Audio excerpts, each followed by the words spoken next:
Hello, I have a fun project for you.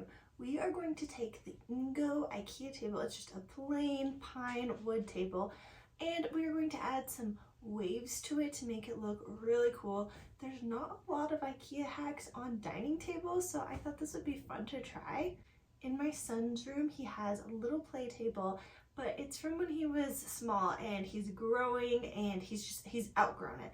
Both height and just how big it is. But I've heard a lot of kids will play with Lego into high school, so I'm willing to get him a bigger table, and this is a full-size dining table, and so he can play with that. So the first thing we're going to do is build the Ikea table, and we're just following the instructions exactly how they come. So just build it how they tell you to, put the legs on, put the aprons on. You get a nice sturdy table from that. Okay, so on the table you can a little bit see that on the apron they're a little bit pushed back from the legs. So if we're gonna add trim that goes over the legs, we need a spacer right there. So we're going to cut a piece of plywood and nail it in so that when we put the other trim on top of it, it'll be nice and sturdy. So we're using a 1/2 inch plywood for that, and then we're also going to cut the wood for the legs and the apron. So you need 4 apron pieces, 2 long ones, 2 short ones, and then 8 pieces to cover both sides of 4 legs. And we are cutting those 4 inches wide. And the reason we chose that measurement is it allows 1 inch to go below the apron, and then the legs are skinnier, so you have more space there. But I wanted at least 1 inch for the waves on the apron, and then we're making everything uniform. Once that wood is cut, you're just going to tack it on to the table with a nail gun, and this holds it in place, because one thing we really worried about was, I'll show you my inspiration picture, and you can kind of see how the waves really match up nicely, and so we wanted it to look good, so we nailed on the trim pieces. So we're using a pencil and a ruler to mark 2 3/4 inch over, so from the side of the leg over and from the apron down, and that gives us kind of our line. And that is what's going to be kind of the boundary for where we're going to draw our waves on. And then we started in each corner, and we're just using a plastic play cup, and we're tracing that, and then you kind of go every other way. So you trace the top, and then you go to the bottom, and then you trace the top again, and then so you just rotate where the cup is, you trace it with a pencil, and that will create a really nice outline for the wave pattern. And another good thing to do is on the apron part on all 4 sides is to mark where the center is. Start from the sides and work your way in.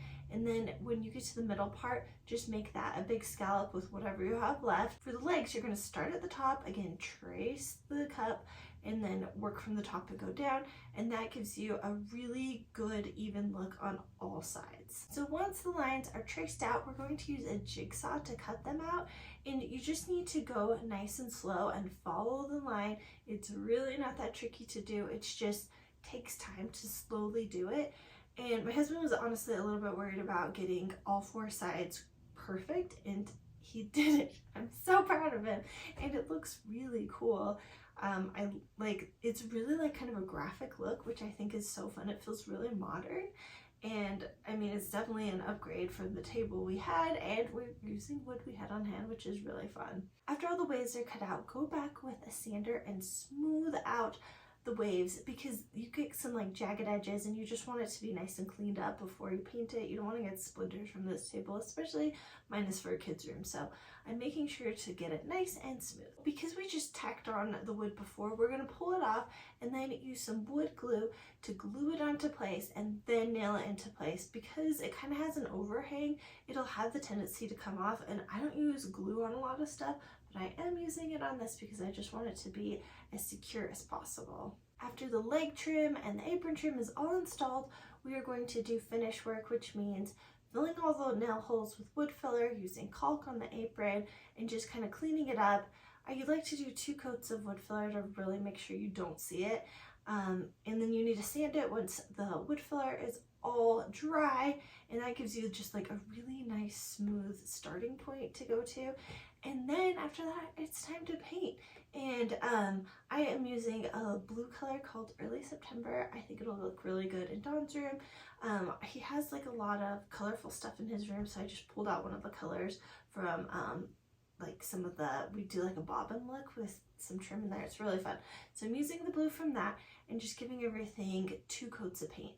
So I'm showing them with and without the Lego table stuff, because I think you could do this in a playroom. I think you could do it for a dining table if you want. I fit underneath it nicely, but it does get a little bit tight with the waves at the bottom of the table, so just so you know.